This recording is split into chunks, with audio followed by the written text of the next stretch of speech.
वज़ीर-ए-आज़म नरेंद्र मोदी ने पुडुचेरी में 2,700 करोड़ रुपए से जायद मालियत के तरक्याती मंसूबों का संग बुनियाद रखा और कई प्रोजेक्ट्स का इफ्तिताह किया। इस मौके पर उन्होंने कहा कि सन 2047 तक एक तरक्की याफ्ता पुडुचेरी और तरक्की याफ्ता हिंदुस्तान की तामीर हमारा हदफ है और इस मिशन में डबल इंजन सरकार अवाम के साथ खड़ी है। वज़ीर-ए-आज़म ने कहा कि सयाहती मरकज पुडुचेरी में इलेक्ट्रिक बसें आलूदगी कम करने में गेम चेंजर साबित हो सकती है। वज़ीर-ए-आज़म ने बताया कि रवां साल के बजट में इंफ्रास्ट्रक्चर के लिए रिकॉर्ड 12 लाख करोड़ रुपए मुख्तस किए गए हैं और पुडुचेरी को भी कैपिटल इन्वेस्टमेंट स्कीम में शामिल किया गया है, जिससे सड़कों, पानी, साहिली ढांचे, स्कूल्स और अस्पतालों के साथ साथ बुनियादी सहूलतों को फरोग मिलेगा।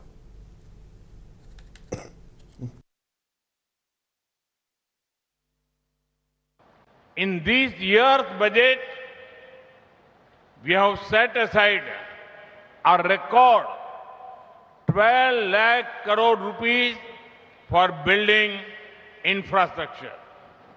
This will also benefit the people of Puducherry. We included Puducherry under the special assistance to state for capital investment scheme, which used to be open only for states.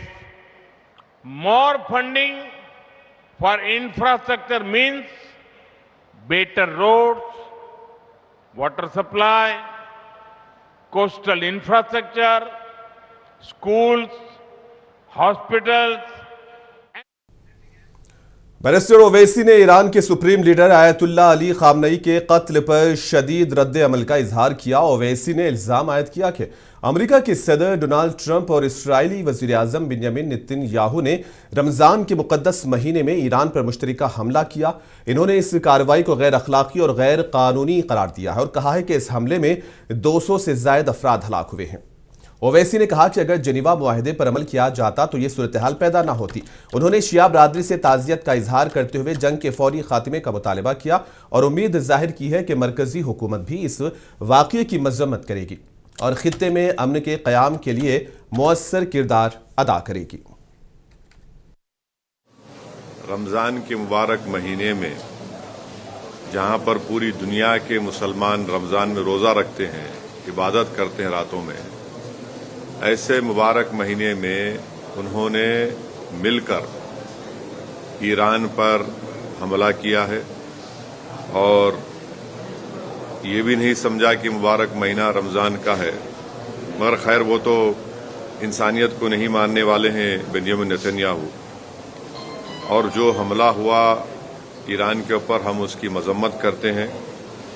और ख़ास तौर से जब जेनीवा में बातचीत के ज़रिए से एक ब्रेक थ्रू हुआ था और हो सकता था कि अगर वो बातचीत को मान लेते तो जितने न्यूक्लियर स्टॉक पाइल्स थे ईरान के पास वो शायद इस्तेमाल नहीं होते, मगर अब इन्होंने मिलकर ईरान पर हमला किया जिसकी वजह से 200 से ज़्यादा लोगों की मौत हुई है और एक लड़कियों के स्कूल में 108 जो बच्चियां स्कूल में पढ़ते हैं उनकी मौत हो गई। आयतुल्लाह खामेनी की मौत हुई है और मैं इसको इमोरल और अनलॉफुल एक्ट मानता हूं आयतुल्लाह खामेनी की मौत को, और मेरी तरफ से, हमारी पार्टी की तरफ से ना सिर्फ उनके शिया वर्ल्ड को बल्कि पूरे लोगों को जो उनको अपना रहबर मानते थे, शिया कौम उनको अपना रहबर मानती थी, और हम ये मुतालबा करते हैं कि ये जंग ख़त्म होनी चाहिए और भारत सरकार को इसमें अपना रोल निभाने की ज़रूरत है। और हम उम्मीद करते हैं कि मौजूदा बीजेपी की सरकार आयतुल्लाह खामेनी की मौत को कंडेम करेगी, इस जंग को रुकाने की पूरी कोशिश करेगी, क्योंकि याद रखिए कि 10 मिलियन के करीब भारत के नागरिक गल्फ कंट्रीज में काम करते हैं और अभी इत्तला आई कि ओमान के पोर्ट पर शायद हमारे एक इंडियन वर्कर की जख्मी भी हुए हैं। तो ये बहुत, अगर ये जंग नहीं रुकेगी तो फिर ये बहुत आगे बढ़ेगी, ये टर्मोइल होगा पूरे इलाके में। और आपको अंदाज़ा भी नहीं है कि कई भारत के लोग जो उम्रा करने के लिए गए हैं और वो ट्रैवल एजेंट के जरिए जाते, पैसे देते 2 दिन मक्के में या 3 दिन मदीने में। अब उनके पास पैसे नहीं है, वहां पे फ्लाइट ही नहीं उड़ रही है वहां पे। तो कितनी परेशानी हो रही है। और साथ ही साथ आप ये भी बात जानते हैं,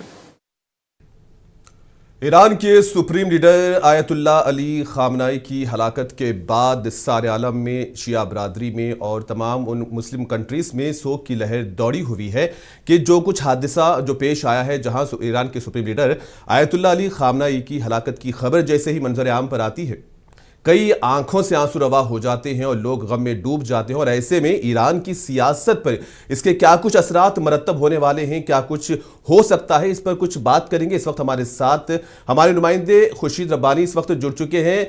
खुर्शीद सर, आपका इस्तकबाल करता हूं। क्या कुछ कहना चाहेंगे ईरान के सुप्रीम लीडर आयतुल्लाह अली खामना की हलाकत के बाद? क्या लगता है आपको कि ईरान की जो दाखिली सियासत है वो कहां पर, क्या किस तरह का रंग लेकर आएगी? बिल्कुल गौरी, आपने बिल्कुल सही कहा कि इस वक्त पूरी ही दुनिया में, ना सिर्फ हिंदुस्तान या ईरान बल्कि पूरी ही दुनिया में जो भी इस्लाम के मानने वाले हैं, खा वो शिया हो या सुन्नी हो, किसी भी मतलब मकतब फिक्र के मानने वाले हों, वो तमाम गम में है, इस वक्त गुस्से में भी है। और कल सुबह जिस वक्त उठे लोग, चूंकि सहरी, रमजान का महीना, मुबारक महीना चल रहा है, सहरी करने के बाद लोग सो जाते हैं, रमजान के महीने में थोड़ा देर से ही उठते हैं। तो आज जब लोग उठे, सुबह उठे, तो सबसे पहली यही खबर उन्हें मिली कि जो ईरान के सुप्रीम लीडर हैं आयतुल्लाह अली खामनेई अब इस दुनिया में नहीं रहे। उनके साथ उनकी बेटी, बहू और नवासे, पोतियां, वो उनका भी जो है वो भी शहीद हुए, उनका भी इंतकाल हो गया। तो ये खबर जो है झकझोर देने वाली थी, क्योंकि जंग चल रही थी, ये बात सच है, और टारगेट पर थे। सुप्रीम लीडर लंबे वक्त से टारगेट पर थे। ये बार बार वो खुद भी इस बात को कहते थे कि वो टारगेट पर हैं, और उनकी जिंदगी वो वक्त कर दी है उन्होंने ईरान के लिए, वो भी जानते थे। लेकिन ये सब हो जाएगा, ये शायद किसी को इल्म नहीं होगा। कल शाम का मैं जिक्र करना चाहूंगा, ईरान कल्चरल हाउस में दिल्ली में ही एक इफ्तार पार्टी का उन्होंने एहतमाम किया था ईरान कल्चरल हाउस की तरफ से, जिसमें ईरान के एम्बेसडर भी आए थे और सुप्रीम लीडर के जो यहाँ पर नुमाइंदे हैं वो वहां पर मौजूद थे। तमाम तकरीरें हुई, उन लोगों से हमारी मुलाकात हुई, तो उनके चेहरे बता रहे थे कि सब कुछ ठीक है। क्योंकि जिस तरीके से कल यानी 28 फरवरी को जिस तरीके से अमेरिका और इजराइल ने एक बड़ा खतरनाक हमला किया था, और उसके बाद ऐसा लग रहा था कि ईरान जो है वो घुटनों पर आ जाएगा, मगर ईरान ने रिटेलिएट किया, वो बहुत जबरदस्त रिटेलिएट किया था। ना सिर्फ उसने इजराइल के ऊपर हमला किया, बल्कि अमेरिका के जो अलग अलग मुस्लिम कंट्रीज में बेस है उनको भी निशाना बनाया था। तो सब लोग जो है, जो वहां पर थे, जो जिम्मेदारान थे, वो मतलब इस बात से खुश थे कि जो रिटेलिएट था किया ईरान ने, वो बड़ा सख्त था, और बड़ा सख्त रद्द अमल या बड़ा सख्त जवाबी कार्रवाई जो थी वो बड़ी बहुत मतलब मजबूत तरीके से वो लड़ रहे थे। लेकिन अल सुबह जब ये खबर आई, हालांकि देर रात शायद 1:29 पर एक ट्वीट है इजराइल के पीएम ने भी किया, मगर इजराइल के किसी इंडिविजुअल का एक ट्वीट है, उससे ये मतलब साफ हो गया था कि supreme leader Ayatollah Ali Khamenei अब इस दुनिया में नहीं रहे। उसके बाद ट्रंप ने भी ट्वीट किया, और बहरहाल उसके बाद खबरें आना शुरू हुई, और हिंदुस्तान तक सुबह होते होते हिंदुस्तान तक भी ये खबर पहुंची। और जैसे आपने कहा कि हिंदुस्तान के भी कोने कोने में, मतलब खा वो मैं इसको उसमें नहीं बांधूंगा कि शिया कम्युनिटी के लोग ज्यादा गमज़दा है। मैं कहता हूं कि हर कोई इंसाफ पसंद, मुस्लिम हो, शिया हो, सुन्नी हो, जो भी इंसाफ पसंद है, जो भी इंसाफ के साथ है, वो आज गमज़दा है। वो आंखों से आंसू भी आ रहे हैं और दिल भी उसका रो रहा है, क्योंकि गलत हुआ है, गलत किया गया है, तमाम दुनिया मानती है। और जिनेवा जो रूल्स है, जो वॉर रूल्स बने हुए, या जो एक वो जिक्र आपने भी किया था, उसकी भी खिलाफ वर्जी है। जो इंटरनेशनल कानून है, मतलब वॉर जो लॉ है, उसके भी मतलब ये खिलाफ वर्जी हुई है। तो जाहिर तौर पर अब खुर्शीद साहब, क्या लगता है, जैसे इसको तज्जियाती नजरिए से देखें तो क्या ये हमला, जो अस्करी हमला हुआ है, मुश्तरका अस्करी हमला जिसे हम कहेंगे, तो क्या ये हुकूमत को तब्दील करने के लिए किया गया था, या फिर जाती तौर पर इसे खुमैनी को निशाना बनाया गया, खामनेई को?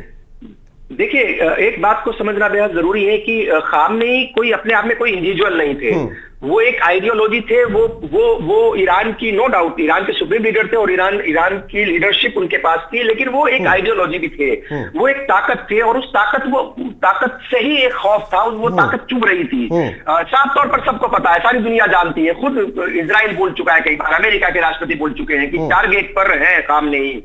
और बार बार, पिछली बार भी जब 12 दिन तक जंग चली, उस वक्त भी यही एक तरीके से उनके ऊपर प्रेशर डाला गया था आयतुल्लाह अली खामनेई के कि वो सरेंडर कर दे। बार बार वो ट्वीट करते थे यूएस प्रेसिडेंट कि आप सरेंडर कर दीजिए, और इधर से साफ तौर पर कहते कि सरेंडर नहीं किया जाएगा। तो यहाँ मसला ये नहीं है कि खामनेई कोई इंडिविजुअल है, बल्कि खामनेई एक रिजीम थे, मतलब एक मुल्क को चलाने वाले थे लंबे वक्त तक। वो पहले राष्ट्रपति रहे, उसके बाद जो है इमाम खुमैनी के इंतकाल के बाद फिर इन्हें जो है वो सुप्रीम लीडर बनाया गया।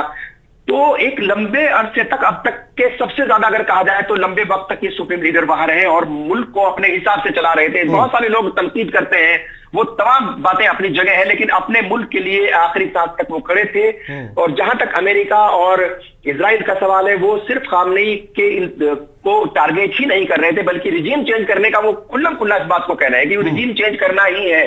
तो रिजीम चेंज करने के लिए हर रोज, कल भी, परसों भी, तरसों भी, हर रोज ट्वीट आते थे, हर रोज जो है वो पैगाम उनकी तरफ से आता था। प्रेस कॉन्फ्रेंस में साफ तौर पर कहते थे कि रिजीम चेंज होगा। ईरान के बाद से वो बार बार अपील कर रहे थे कि आप लोग बाहर निकले। कुछ दिन पहले आपने देखा होगा कि ईरान के अंदर जिस तरीके से कहा गया कि मतलब ईरान का जो मौजूदा सिस्टम है या जो रिजीम है, इसके खिलाफ लोग सड़कों पर थे। उसकी बात, फिर सारी बात सामने आई कि उन लोगों को सड़कों पर लाने वाले कौन थे, कौन सी ताकतें, वो भी सबके सामने आई। हजारों लोग उसमें जो है वो की मतलब मौत हुई, हजारों लोगों की जान चली गई, और उसको बड़ी ही सलीके से आयतुल्लाह अली खामनेई का जो पूरा मतलब जो है सरकार थी या सिस्टम था। तो ऐसे में क्या ईरान में फौजी असर और रुसूख बढ़ने के इम्कानात ज्यादा लग सकते हैं? देखिए, अभी मुझे लगता है कि कहना जल्दबाजी होगा, क्योंकि एक इंपॉर्टेंट बात यह है कि ईरान की तरफ से अभी भी जवाबी कार्रवाई जो है वो लगातार जारी है। वो लगातार जारी, काफी धमकियां भी मिल रही है ईरान की जानिब से कि हम हमले करेंगे, हम इसराइल को छोड़ेंगे नहीं, बाकायदा जवाब देने के इस तरह के बयानात भी सामने आ रहे हैं। बयानात बहुत सख्त बयानात है ईरानी मिलिट्री की तरफ से। साफ तौर पर कहा गया है कि ऐसा सबक सिखाएंगे कि हमेशा याद रखा जाएगा। और इस बीच देखिए ये भी है कि चूंकि जवाबी कार्रवाई भी चल रही है, शदीद हमले भी लगातार हो रहे हैं, और दूसरे जो मुल्क है जहां पर अमेरिकी आर्मी के या मिलिट्री के जो बेसिस हैं, उनको भी जो है मतलब बेस है, उनको भी एक तरीके से निशाना बनाया जा रहा। तो देखिए 2-3 दिन मुझे लगता है कि बड़े अहम है ईरान के लिए और इस पूरी ही दुनिया के लिए, मिडिल ईस्ट के लिए। 2-3 दिन आगे के अगले बहुत अहम होंगे, और उसमें पता चलेगा कि क्या कुछ होने वाला है। रिजीम चेंज होगा, आर्मी क्या किसी मतलब जो है कहीं समझौता कोई करेगी या क्या होगा। और इस बीच जो है सुप्रीम लीडर के जो सक्सेसर है उनका भी ऐलान कर दिया गया है। आयतुल्लाह रफी का नाम जो है वो आया है, अब वो संभालेंगे जो है एक तरीके से मतलब सुप्रीम लीडर के तौर पर जिम्मेदारियां संभालेंगे। तो मुझे लगता है कि अगले 2-3 दिन बड़े अहम हैं, ना सिर्फ ईरान आलमी मईशत की अगरचे मैं बात करूं खुर्शीद साहब, अगर आलमी मईशत पे इसके जो असरअंदाज हो सकते हैं, तो क्या आलमी मईशत में और फिर जो मैं कहूं कि आलमी मंडी में जो तेल की कीमतें हैं, क्या उसमें भी इजाफा होने के इम्कान नहीं बढ़ जाते इनकी मौत के बाद? देखिए, ईरान ने कल ही, जिस वक्त ईरान के ऊपर हमला हुआ, तो कल ही जो भी आसपास के मतलब यानी समुद्र के जो रास्ते हैं, साफ तौर पर कहा जाता है, मुझे नाम इस वक्त ध्यान में नहीं आ रहा, उसको रोकने की साफ तौर पर बात कर दी थी और कहा था कि जो यहाँ आएगा वो अपने रिस्क पर आए, तो वो रास्ते रोक दिए गए हैं। तेल की जो भी आवाजाही है, मतलब जहाजी बेड़े की, वो सारी वहीं से होती है, और तेल की जो खरीदो फरोख्त का जो पूरा सिस्टम है वो उन्हीं रास्तों से चलता है। तो देखिए, ये तो बहुत क्लियरिटी के साथ ये बात बहुत सामने आ रही है कि तेल की कीमतें सीधे तौर पर बढ़ने के मतलब जो है वो इम्कानात है, क्योंकि अगर ये जंग ज्यादा लंबी खिंचती है तो सीधा असर इसका तेल की कीमतों पर पड़ेगा, और तेल की कीमतों पर पड़ने के साथ साथ तो बाकी जो महंगाई है, जो इंपोर्ट और एक्सपोर्ट के ऊपर भी बहुत ज्यादा इसका असर पड़ने वाला है। तो मुझे लगता है कि अगले 2-4 दिन, जिस बात को मैं बार बार कह रहा हूँ, उसका क्योंकि अगले 2-3 दिन बड़े अहम होने वाले हैं ईरान के लिए भी, मिडिल ईस्ट के लिए भी, और इन तमाम हालात के लिए, क्योंकि अगर जंग लंबी खिंचती है तो इसका असर पूरी ही दुनिया पर पड़ने वाला है। गौरी जी, बहुत शुक्रिया खुर्शीद साहब आपका हमारे साथ जुड़ने के लिए और तमाम जानकारी देने के लिए। तो नाज़रीन, ये थे दिल्ली से हमारे नुमाइंदे खुर्शीद रब्बानी। जैसा कि आपको बता दूं कि आज जो खबर मंजर आम पर आई है, आयतुल्लाह अली, जो supreme leader Ayatollah Ali Khamenei की मौत की खबर ने जहां सारे आलम को झिंझोड़ कर रख दिया है, कई लोगों की आंखों में आंसू हैं और ईरान इस वक्त गम में, सोग में डूबा हुआ है। तो वहीं 40 रोज तक सोग का ऐलान कर दिया गया है और वहाँ पे इमाम रज़ा हरम पर काला झंडा भी लहरा दिया गया है, और तमाम लोग ना सिर्फ गम में है, बल्कि ईरानी हुकूमत, जो इस वक्त मौजूदा हुकूमत है, वो ना सिर्फ गम में डूबे हुए हैं, बल्कि तरह तरह के बयानात भी सामने आ रहे हैं। और ना सिर्फ बयानात सामने आ रहे हैं, बल्कि चुनौतियाँ और धमकियाँ भी इसराइल को और अमेरिका को दी जा रही हैं।